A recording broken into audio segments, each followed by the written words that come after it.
What's going on, family? Welcome back. In this video, I want to go over 10 or so questions that you should ask yourself to see if you're ready to buy a home. The first question you need to ask yourself is, do you want the responsibility of owning a home?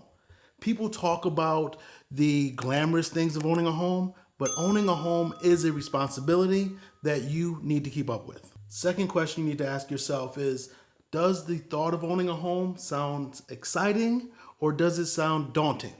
Now, there's not really a right answer to that question, but I want you to ask it of yourself. The third question that you must ask yourself is, do you plan on living in that area for a few years?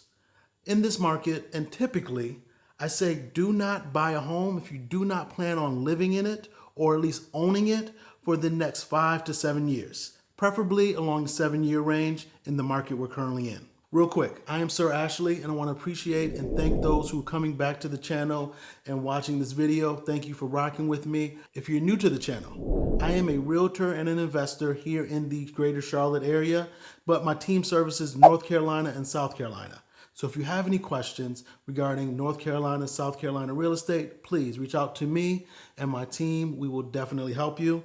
And on this channel, we talk about real estate and personal finance. If you get any value out of this video, please hit that like button. I greatly appreciate you. Now let's get on to the next question. The next question is, do you have established credit?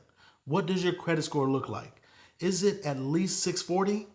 Because if it's not saying you cannot get a loan, but it'll be more challenging for you to get a loan. So you want your credit established, and ideally you want a 640 or above. Now, coupled with the last question, I have another question for you. Have you looked at your credit report recently? Please check your credit report on the regular basis so you know if there's any alarming things on it that are just incorrect or things that just need to be brought to your attention that you may have forgotten about. Check your credit. Now, moving on, the next question you need to ask yourself is, do I have money for closing costs and the down payment? Those are essentials if you're looking to buy a home. You do need money for closing costs and the down payment. Yes, there are programs in which you can get down payment assistance and that can cover some of your closing costs and or down payment, but you do not want to be reliant on those programs. It's always wise and it's always safe to have your own funds when you're going to buy a home. Now, I have to ask you, how much down payment and closing costs do you have saved? I recommend that you save anywhere from 7 to 10% of the purchase price at a minimum when you go to buy a home. Now, that is not a hard rule. I've seen people buy homes with significantly less, but that's just my recommendation. All right, next question I have is, are you willing to make a sacrifice in order to own a home?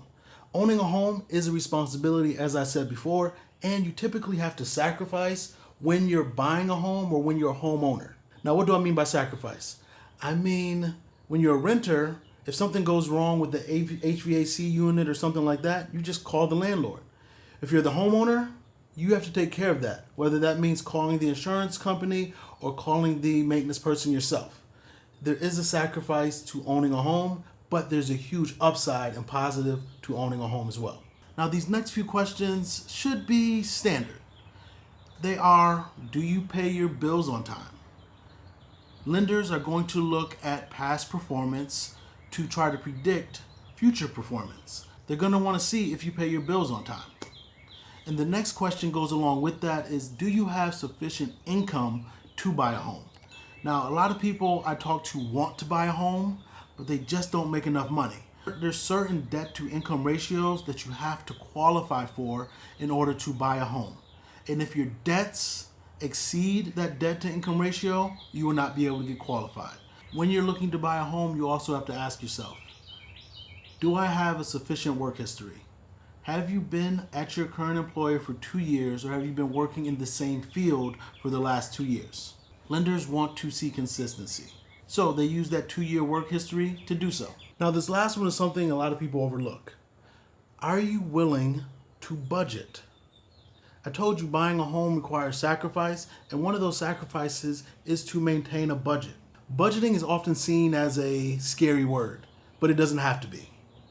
If you are wise with your money and budget properly, buying a home is the best thing you can do, because buying a home with a 30-year fixed rate debt allows you to secure your biggest expense at a fixed rate over a long period of time.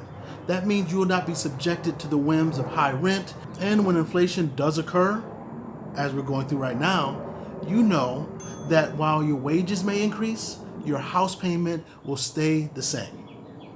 I hope this was helpful. If you got any value out of this, hit that like button. Again, I'm Sir Ashley. I'll talk to you later.